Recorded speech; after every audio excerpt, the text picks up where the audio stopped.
It's Christine Wilson and Safira Galoob, and you'll thank us later. Tune in every week and hang out with us because we're a lot of fun.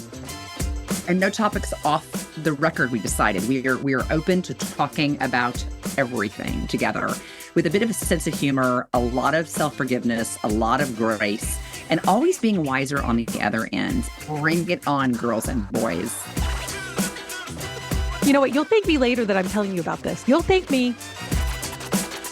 They're going to hate us, Safira. It's going to be nuts.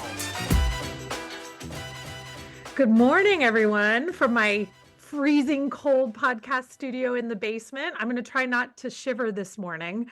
But when I see 7 inches of snow in Pensacola, Florida, I know it's pretty darn cold out there, and I'm feeling it in the house. How are you guys doing? Everybody staying warm?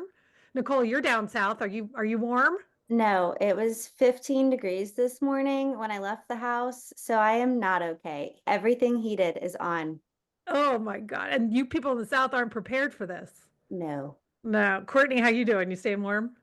Trying. Our house is like 100 years old, so the doors are old, the windows are old, and there's You're feeling the drafts. Yeah, we're feeling drafts. I tried to get things from Amazon to fix it. They didn't work, so just hanging in there, surviving. Safira, you and I had to go downtown yesterday and thank God it was like run to the car, park in a garage, don't go outside. It was brutal, wasn't it? It was brutal, but I just received as a gift one of those little vests that are heated.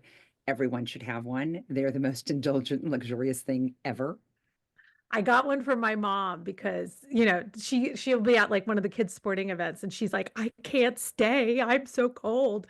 And she wasn't a big fan of it, so she gave it back to me. So I've got one. So I think I'm gonna, pull that out maybe. But I'm super excited today. This is our very first episode with a guest. So luckily, we were able to ask someone that we really love and adore who will be patient with us as we learn how to interview a guest on a podcast and not just ramble on and on about our opinions. So I'm going to take the lead, but this guest is a friend of both of ours, Safira and mine. And she has just been a very important part of my life in the past couple of years. And her name is Suzanne Roske. Suzanne has children close to my children's age. And so we met on the sidelines at the pool cheering on our swimmers. And a few years ago, she made a pretty big change in her career. And I saw on social media, thank God for social media, that she had written a book. And so I bought her book and read about her story and learned more about what she was doing in her career change. And I got more and more interested. And Suzanne and I started chatting, and we were talking about what she was doing in her coaching business. And it was one of those things where every conversation we had, I was like, oh my gosh, I think she's talking to me. Everything she's saying is exactly what I'm experiencing in my life. And how does she know? And I was like, but she's actually just talking to like so many women who have gone and climbed the corporate ladder and reached the job title that they thought would mean everything. And yet they wake up each morning and think, wait, is this it? Is this what I worked so hard for? Am I happy? Is this giving me the satisfaction I need? So Suzanne really reached me at a very pivotal point in my life with a message I needed to hear. And I'm so grateful that she did that. And Suzanne, we're just so glad to have you on. You'll thank us later today. Thank you so much for being here. Well, thank you for having me. I feel so honored to be your first guest. It's almost a little intimidating, actually. Well, I think you're the guinea pig, unfortunately. Oh, okay. Then I feel better about Yeah, it. yeah. We're figuring it out. But Suzanne, I would love for you to tell all of us and our listeners a little bit about your career experience, your personal life experience, and then, as I just alluded to, sort of our intersection in all of that. And then you and I can share a little bit of our journey in this past year together. Yeah, absolutely, Christine. I would love to share. So I like to refer to myself as a recovering management consultant. I was always that kid throughout my life that loved external rewards. And that set me up as a child in a great way to perform for others at school and to receive great grades. And then as I entered into the workforce to get a job where every time you performed, you got that little hit of dopamine, whether it was a performance review or a bonus, or they held that next carrot out in front of you. I thrived on that and I loved it in the management consulting world. I was there for 20, almost 25 years. Wow. I Yeah. worked my That's a way up. grind. It was at times it was a grind, and at times I absolutely loved it. Mm. And, like, those little hits of loving it kind of pushed me through when the grind would hit, and I was like, "Oh, if I just work a little bit harder, if I just do the next thing, I'll get that next carrot that they've dangled in front of me." And so I worked my way up, as I said. I made partner, and Huge. yeah, it was really, really huge, and it had been the goal. And at some point I realized or started to recognize that, like, was it my goal or was it somebody else's goal? But because I had been conditioned to go for the next thing, to be rewarded by hard work, I just assumed it was my goal. And so every time Right. that little voice that you're talking about, Christine, popped up of like, is this it? And am I really supposed to be doing this? I just pushed that little voice back down into her box. And I was like, be quiet. You have everything or almost everything that you've worked for. And other people will judge you. And you have Right. things that other people want. So who are you to complain about being tired or maybe not being fulfilled in this role that you have? And so I just kept pushing. And throughout this period, especially like the last 8 years while I was in consulting, I had serious episodes of burnout. Sometimes Yes. where I experienced suicidal ideation and I refused to tell anyone except a therapist because Right. admitting that felt like I was saying I couldn't do it, and Yep. I was actually terrified of what other people would say if they knew, because everybody thought I had it all together on the outside. Mhm. And so it was just yet another set of feelings that I buried. And it wasn't until COVID where I finally was in the house like everybody else, and I looked around and I was like, holy moly, this place is held together with bubblegum and baling wire. And it is amazing that this place doesn't spontaneously combust 3 times a day. Yes. And that little voice one day just like shouted at the top of her lungs, you need to do better. And I had no idea what better was, but I knew in that moment I could no longer try to stuff that voice back into its box and ignore it any longer. Like it was Yes. the It was yelling reckoning. too loudly. It was, it like, I felt like it shook me, like grabbed Mhm. my shoulders and just was like, woman, pay attention. Yes. And I couldn't not pay attention anymore. And And so I made a big change. and I mean, did you feel okay with the change in that moment, or was it a lot of did you still struggle even in that being shaken moment? How did you feel? So I felt, it's a great question. I felt a little possessed because Yeah. it came from out almost outside of my body. I didn't know in that moment like what different was going to be. And in fact, what I took a walk and like another thought came from outside that said you need to go somewhere else. You need to do something different, like completely different. And it was why don't you move? Why don't you get out of this country and go to Mexico to ride out as a COVID solution? And so extremely privileged to be able to do that. But there was no idea in that moment of like pitching it to my husband, telling our kids, like, I didn't have a plan. The plan Right. was get 5 of us and a dog to Mexico and then figure out what the heck was going to be next. Why Mexico? Well, we had dreams of grandeur for about a couple hours when we first came up with this plan of, south of France or Spain or Italy. And if you remember July of 2020, nobody would have us. So Right. it was literally, we could go to Kazakhstan, which Yeah. that was a hard pass. Yes. There was a small island in the Caribbean that would take us, and then Mexico would allow Americans to come in. And we figured, well, if it all goes to heck in a bucket, we could get to the border and we'd have to be let in. So it was Yes. practical. Practical. I mean, that makes a lot of sense. And isn't it ironic that it became a place you fell in love with? I mean, what a great Yeah. happenstance. Yes. I think the universe was speaking, even though I didn't know it at that moment, to point me in the direction of where I needed to go, not only from a spiritual, mental perspective, but also from a physical location perspective. So Saphira and I are big believers that getting outside of Arlington, Virginia is very important for the soul. You know, Sphera has a home in Spain. I tried to take advantage of her home in Spain. You know, I try to take advantage of people who have hookups in Mexico. I'm all in on using people's couches for my benefit. But we really, both of us, I think, you know, Saphira has taken far more advantage of seeing the world than I have, but we both think it's super important. So, okay, I'm guessing you load up your car. Do you drive? Do you fly? How do you get to Mexico with all these people and a dog? We flew. You We flew. flew. One-way ticket, 10 bags, one dog, a boatload of carry-ons. Like, if you can envision the old beginnings of the Beverly Hillbillies, Yeah. that's how I felt we looked walking through National Airport that day.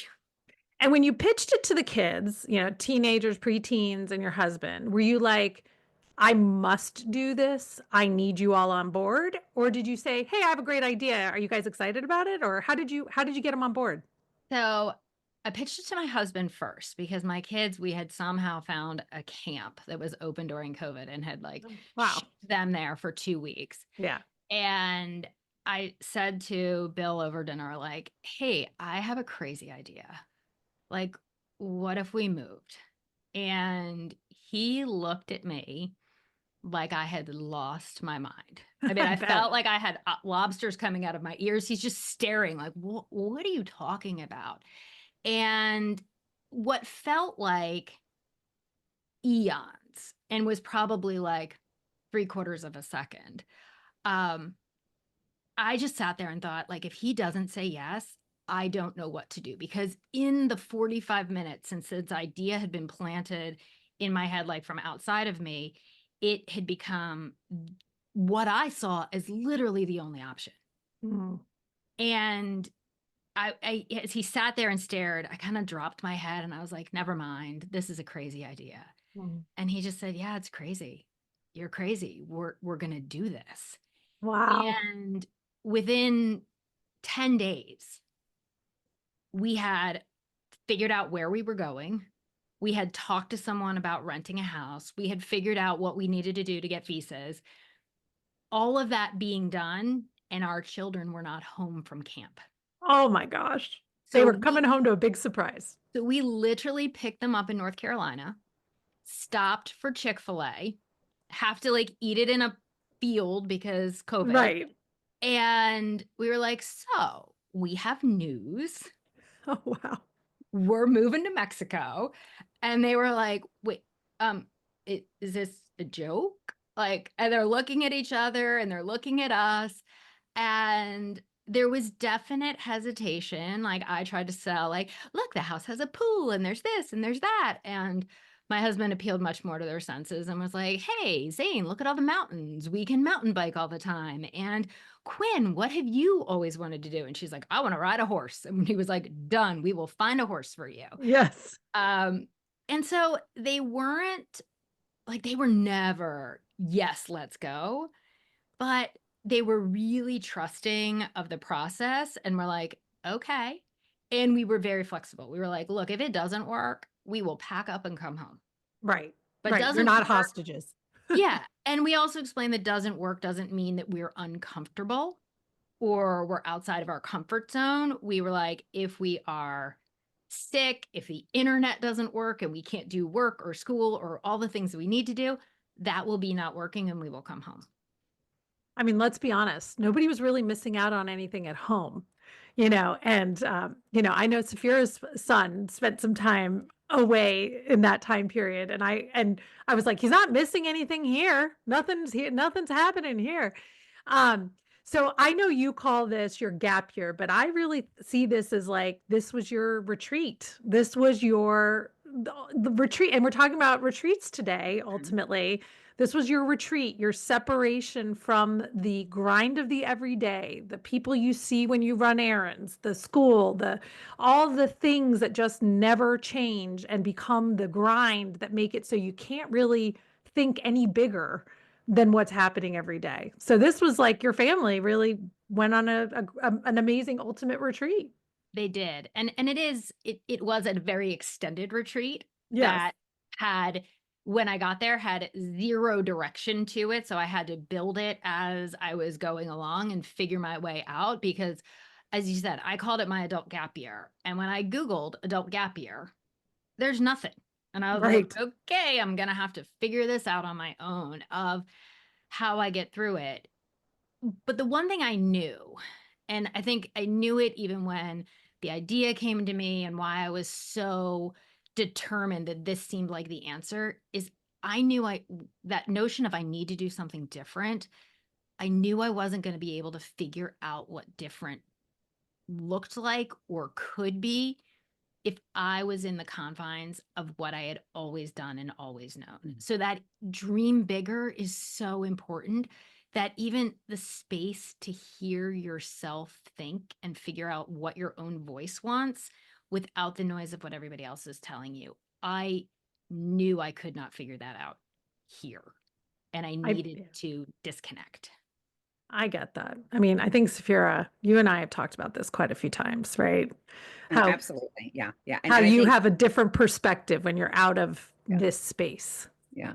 And you and I were talking yesterday even about people in our orbit who spend their entire time talking about, how busy they are and how overwhelmed they are and how their work environment is just suffocating them.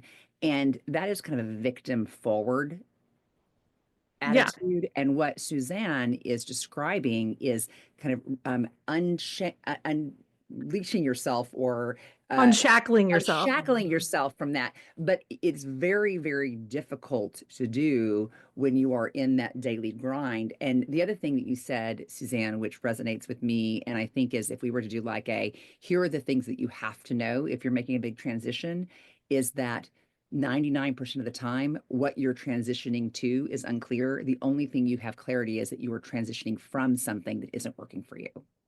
Absolutely. Which is really, really hard for people who come from, the story and your narrative and basically, and I don't want to use it a rut because that kind of suggests that it was like not productive, but just your own experience up until that time, that wasn't a fluent and a familiar experience for you to say, I'm not sure where I'm going. There's no goal, there's no carrot.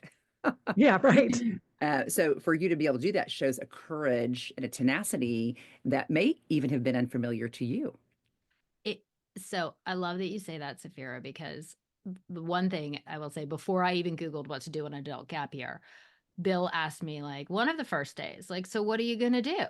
And I burst into tears because I think it was one of the first times in my life I didn't have a plan. I didn't have a to-do list. I had no idea.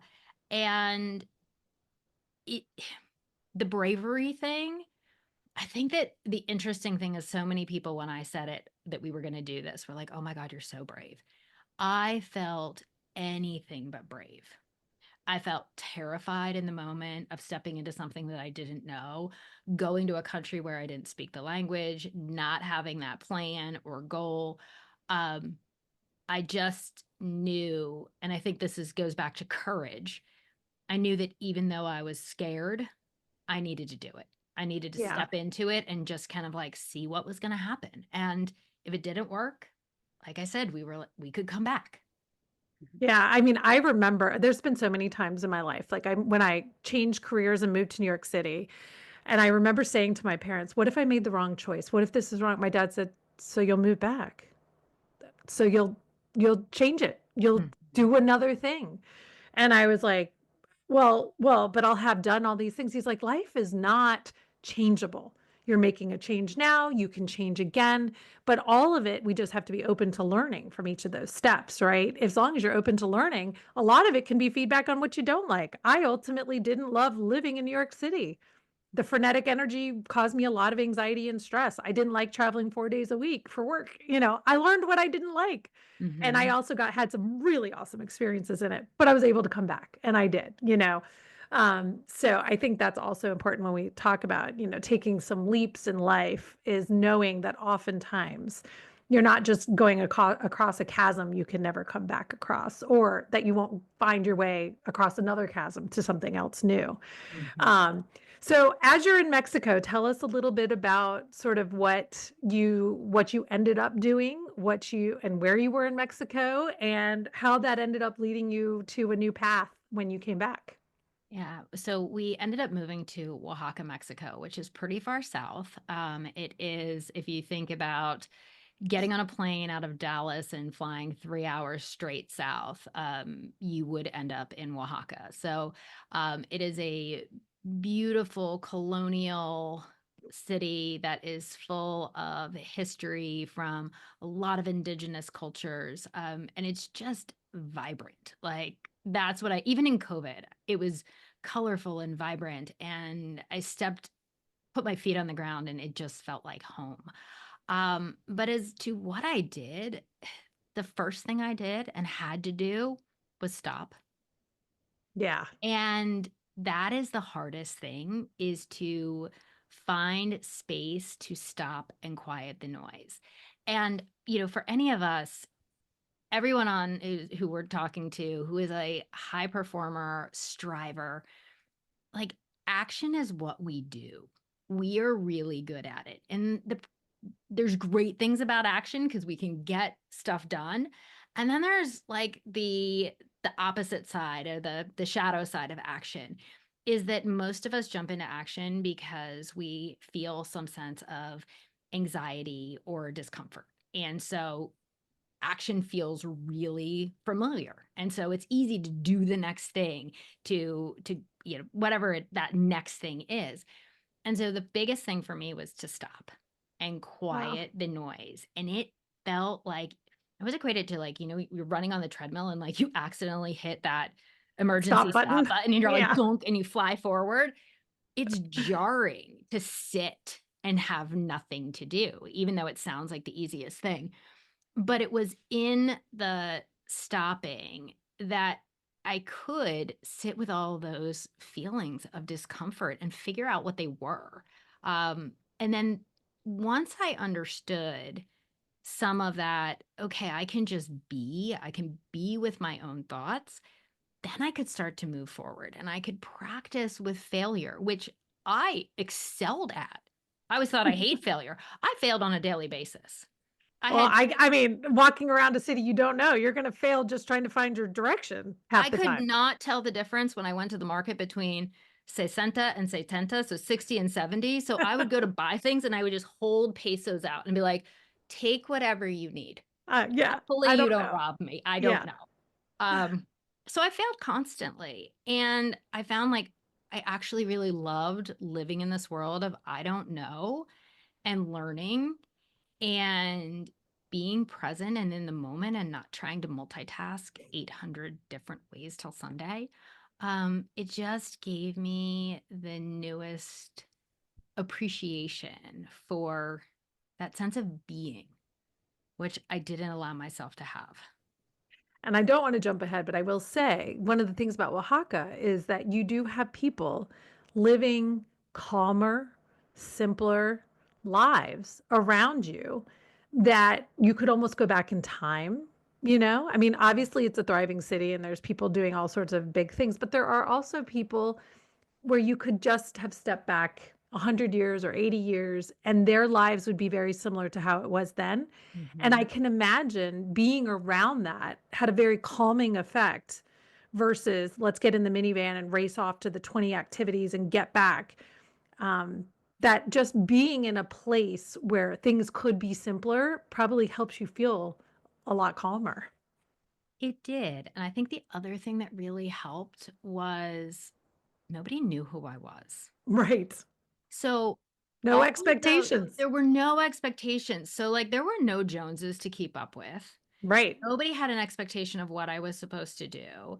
That freedom really let me see what I liked that Yeah. was liked myself. Like I joke about this in the book. I had always wanted a pair of Birkenstocks, Yeah. but I have big feet. I never let myself get Birkenstocks because I felt people would look at me and say like, "Oh my gosh, she has Fred Flintstone feet." Are your feet bigger than a size 10? Yes. Okay. Well, I'm a size 10. I wear Birks all the time. I have like 20 pairs. I have big Well, old feet. but I didn't let myself do it. So when we went there, I took a pair of heels. Like Bill looked at me like, "You're taking high-heeled boots to go to Mexico?" And I was like, "What if we go to a party? I need these." I need them. I wore them out of the house once, rolled my ankle on the cobblestones in front of my house, landed up splayed, probably in like animal feces and garbage, and walked inside and put them away and immediately ordered myself a pair of Birkenstocks. And Yeah. it became my most favorite thing because I was like, these are comfortable. I really like them. And I don't care if somebody thinks I have Fred Flintstone feet. Yes. And they are the best. I love them. I'm so glad they came back around because the high school years to wearing them now, I pretty much had them the whole time, even when they weren't cool. So I don't care. So then you spend some time, I'm assuming, obviously, either in Mexico or when you get back from Mexico, figuring out your next career path. And that must have taken, I would imagine, a lot of soul searching to walk away from a big career.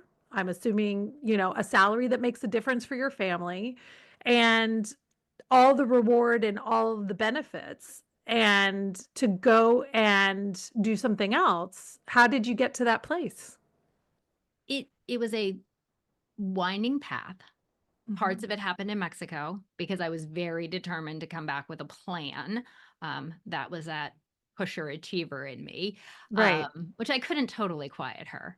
And part of it happened once I got back. So while I was in Mexico, I did multiple things. But one of the things I did is I went on a retreat of my own, a retreat within the retreat Treat. Yeah. to a what was advertised as a yoga retreat at the beach. And I was like, I love the ocean. This is my jam. Not super great at meditating, but whatever. When I got there, the woman leading it said, "Hey, by the way, this is going to be a silent retreat." And I was like, like Oh no. like that was nowhere in the material. Oh my Um, God. and that was really hard. Even though I had gotten better at being quiet, like not talking to anybody was really hard. So I tried everything to distract myself. And after a while, I would love to say I got comfortable with the silence. I think I just got bored of my own talk track. Yeah. Things did quiet down. And again, I had this out of body experience, like thought planted in to my head that said, I want to do design. It was clear as day. I was an accountant. I was like, what in the name of God is this? I want to do design piece. Yes. And I didn't know what it was, but I knew it was important enough that I felt like it was like this little piece of the puzzle. And I put it in my pocket. And a little bit later on, I was listening to a podcast, and the woman on the podcast said, design is just helping other people make sense of their lives. Wow. And I was like, oh my God, that's it. I do that all the time. Maybe Yeah. this isn't that crazy. And then I took a course through Stanford called Designing Your Life. And they had you do 3 options of what your future could look like. And one was kind of looks like what you already know. Another was no constraints. What would you do? Those 2 were pretty easy. I stay a management consultant. I stay in Mexico. I could build those out. The middle was, okay, management consulting goes away and you still have bills to pay and you have to live in this world. Like, what do you do? And I could not figure it out. Yeah. So one day I asked my family, I was like, y'all know me. What am I good at? I need you to take Post-its and come up with ideas.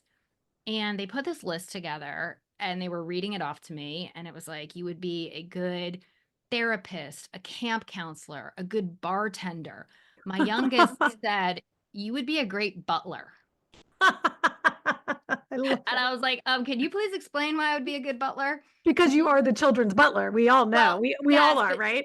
she also said, you're very organized and you would be good at spending other people's money. And I'm like, Ooh, oh, yeah, I think I could do that.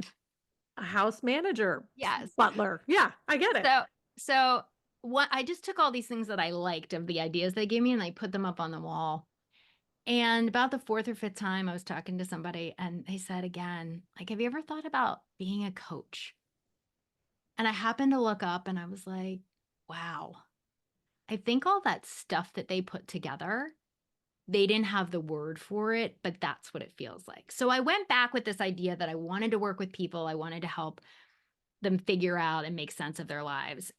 And still was like, maybe I can do that in the confines of a management consulting firm. So I took a step and I experimented moving into the people practice, which was fine. But I ultimately said, like, this is not it. And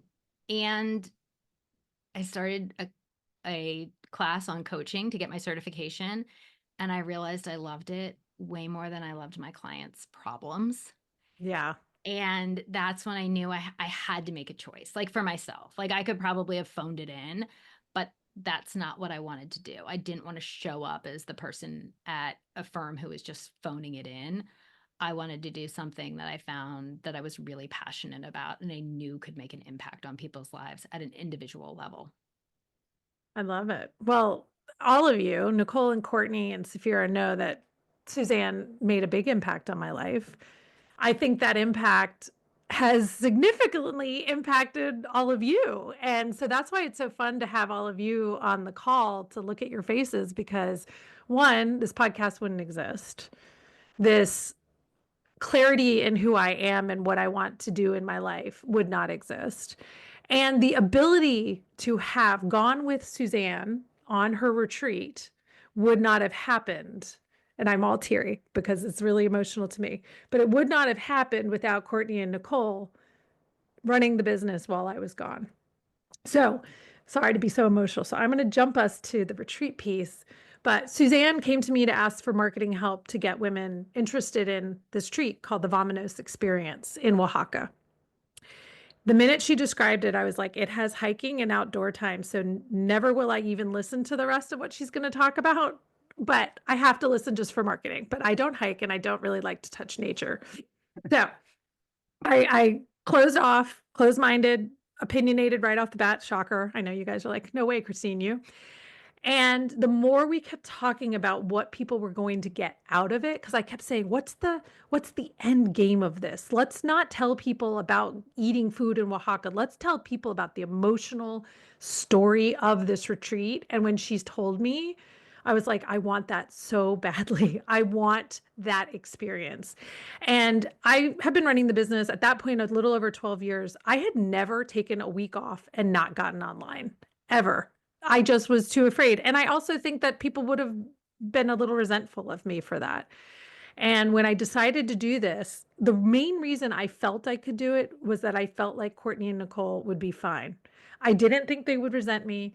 I didn't think things would fall apart. And I had no worries about it. So I was, I think, the last person, Suzanne, to sign up for the retreat. I was that. You were close to the last. There was a run for who was going to be the last person. I really went into it for the goal of figuring out what was next. And I was in this place of like, do I want to run my own business? Do I want to go make more money and go back to corporate America? Do I want to start a new business? What is it that will make me wake up in the morning and not feel like Groundhog Day? Like I've been doing this. It's the same. I want to do something else.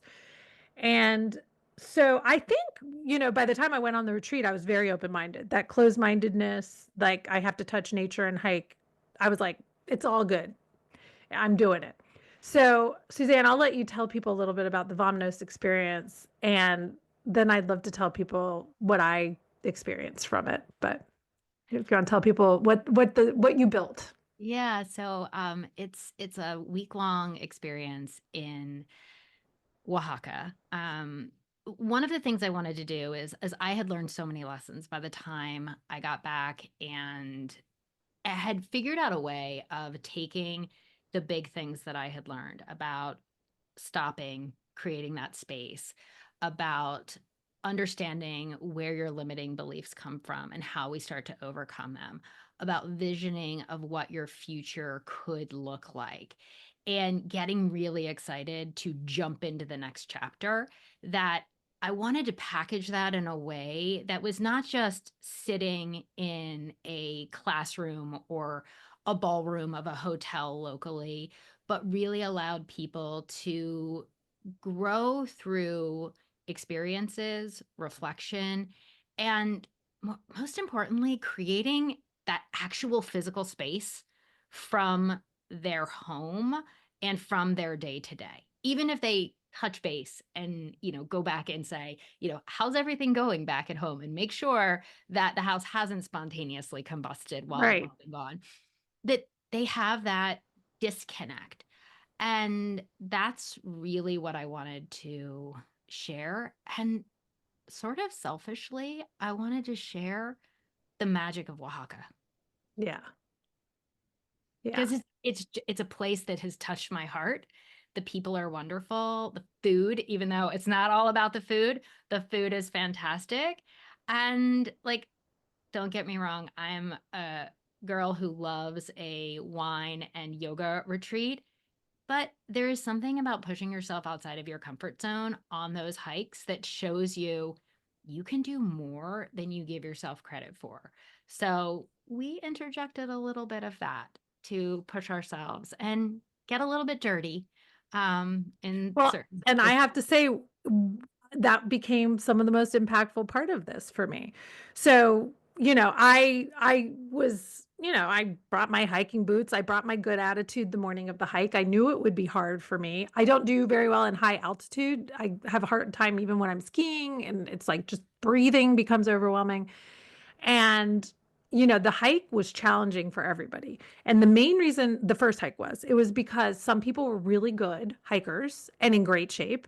And some of us were not great hikers and were not in great shape, which meant the people not in great shape had to hustle to keep up and try and do their best. And the people in great shape had to slow down and keep pace for us. And what it led to was a day of real digging deep.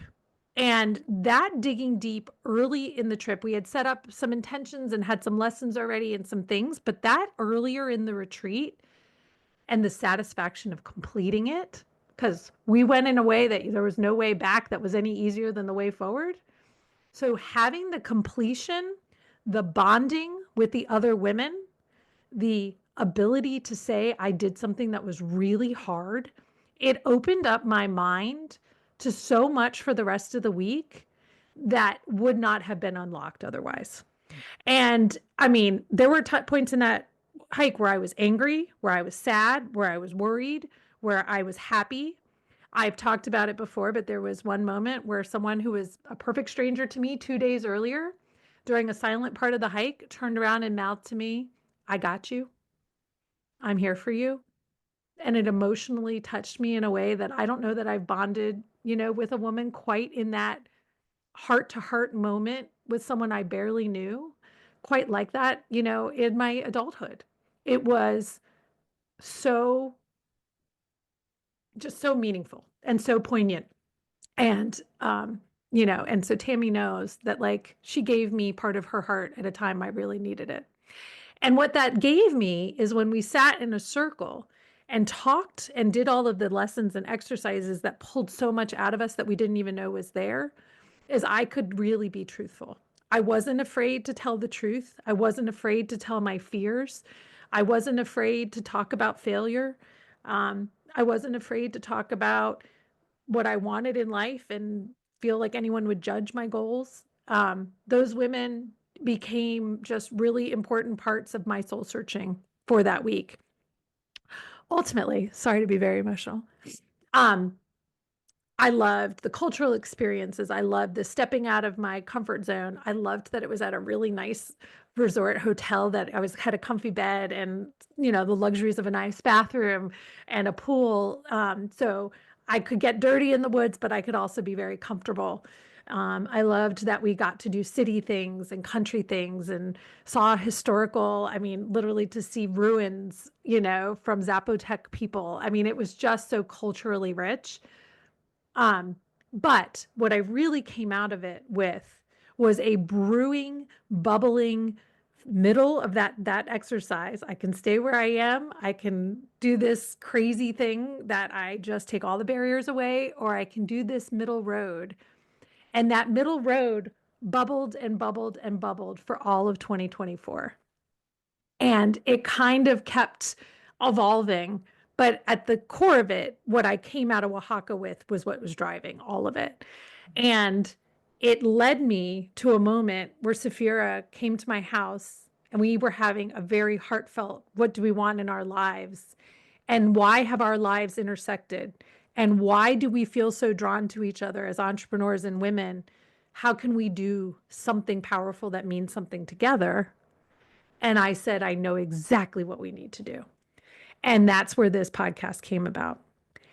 And because of that, the brewing thing had been that I wanted to figure out a way to help people market themselves, market their brands. I was like, I'm good at marketing.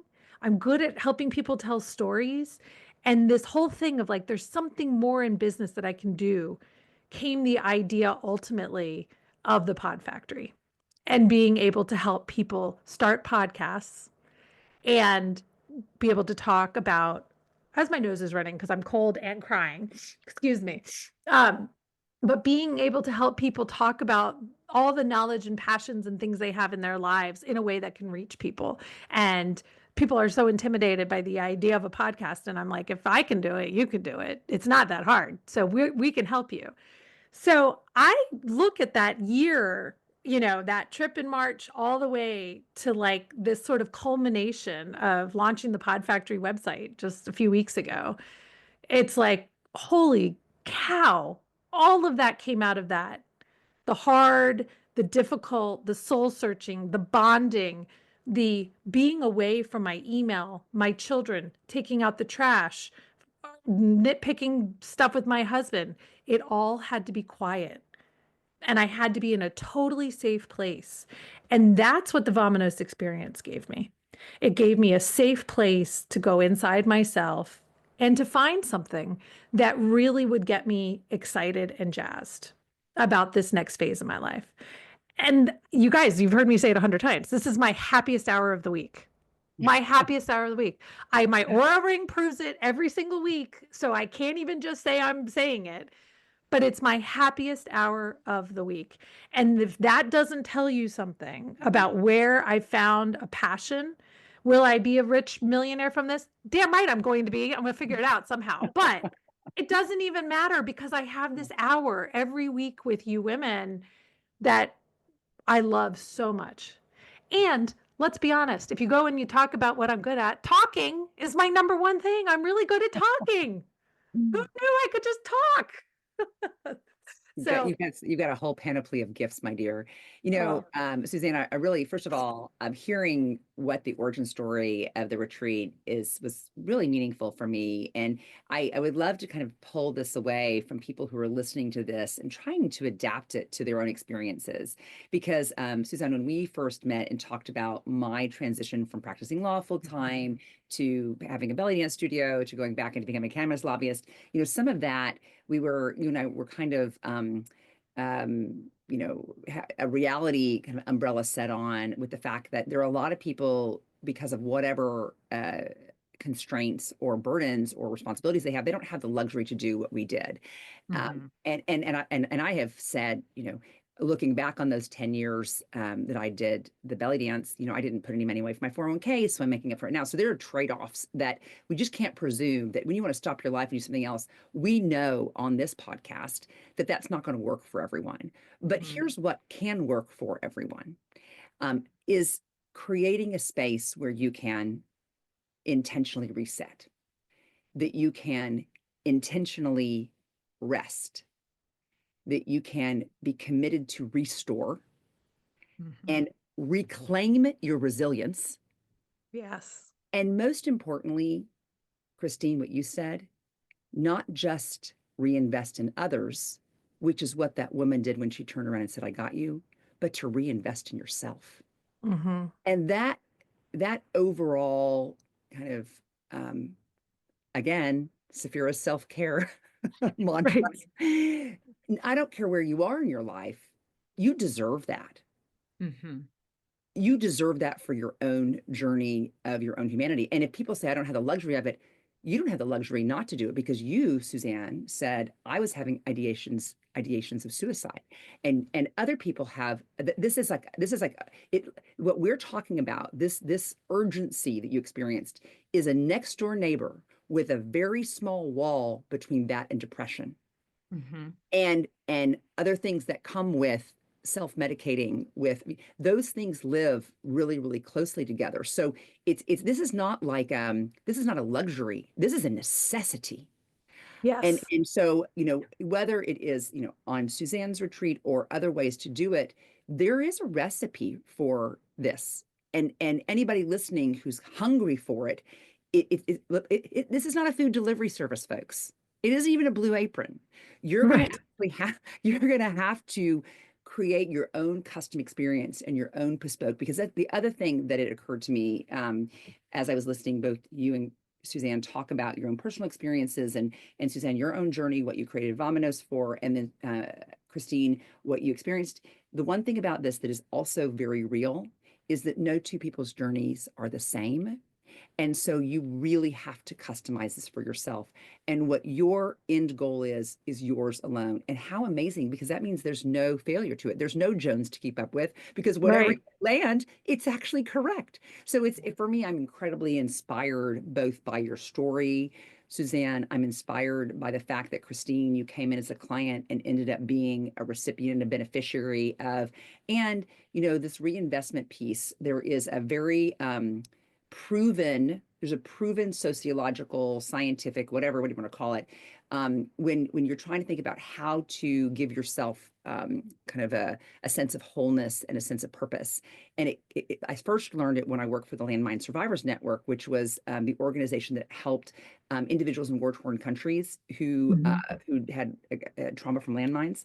And of course, what we're talking about is like our busy lives versus that. Right. First of all, perspective people, right? Right. But in that programming, one of the things we learned that developing resilience, it can be learned. And the Mhm. ways that it is learned, the two most common components of developing resilience is one, peer support, which is what we're doing here, Right. and two, reinvestment. So it is sharing authentically, Christine, which you said happened at that fire, but then it's also reinvesting, which is Suzanne, you leaving your former life and deciding that your intention was to help people inject this design into other people's life. And that reinvestment, the peer support plus the reinvestment, is scientifically shown to create an environment of resilience, not just resilience for yourself, but resilience for the person you touch. So I think there's a really interesting ecosystem of happiness here. When people say, how do I achieve happiness? There are real elements to it. You can't get it all done, but you can have a really comprehensive way forward just by listening to what Suzanne created and listening to what Christine experienced and create it for yourself. And I know you'll thank us later once you kind of figure it out. That's exactly right. That's exactly right. I think one of the best things about the retreat was there were 8 women who all had different outcomes, different goals for the retreat, Mhm. different needs for the retreat. Um, I knew I was not going to just be able to walk away from my salary and just go do something wild. Ultimately, the no barrier path was probably not going to happen. And Suzanne really worked with me through that time and after to find a joy that was practical and part of my life that worked. Um, so, I just have to say thank you guys. I mean, it's so important that Nicole and Courtney gave me the space, that Safira came with the inspiration question, and that Suzanne opened my mind to have the yes ready to go. So you four, just so much love and so much thanks. And Suzanne, I know you're about to have another retreat. We are. If you want to tell people just a little bit about it, I think you're almost completely full, but We just in are. case you could squeeze someone in. We have a little bit of room to squeeze one or two people in. If anybody's fighting for that last spot like you were last year, Yes. Christine. We are headed back to Oaxaca. The retreat will take place from February 15th to the 21st. So it is over a federal holiday weekend. And it's a beautiful time of year in Oaxaca. The temperatures are just perfect. So as we started talking about how cold we are, it's about 85 degrees in Oaxaca today. So Ah, there's and, that. and I know there's a really gorgeous pool, There delicious is food. a lovely pool, but yeah, we're headed back and everyone is going to have their own journey again. And I think the most incredible thing is everyone, yourself included, Christine, came with an open soul, Yeah. ready to experience whatever was put in front of you and see where it would take you. And it doesn't have to take you to the no constraints. It's generally going to be something that fits into your life, but you are going to come away with clarity around what is really important. And that's to you, not to Yeah. anybody else. And that's the commonality that everybody gets, and then uses that as their jumping off point to create their own journey and path. Well, I love it. I can't wait until we have a reunion in Oaxaca. I'm counting down. I'm ready to go back. But well, thank you. And for anyone who is interested, you can go to vamonoscoaching.com. We will make sure we have that in all of the show notes. And the Vamonos experience is linked on the homepage, and it's got a whole itinerary, all the details of everything you will do while you're there. There's lots of pictures of me because we were the first retreat. So there's pictures of our cohort having a wonderful time and bonding. And I've had quite a few reunions over this past year with many of those people. So now, Nicole and Courtney, really quickly, as I know we're about to sign off, my mission for you is let's plan a really wonderful M2M retreat for us. And I think one of the things that I remembered in this is there's got to be a lot of bonding time, a lot of reset time, a lot of fun, definitely good food, and maybe a little bit of soul searching in there too. So, all right. Well, thank you so much, Suzanne, for being our first guest. And we hope Thank you for everyone, allowing me to be your first yeah, guest. we know they'll thank you later. So thanks so much, guys. Thanks, Safira.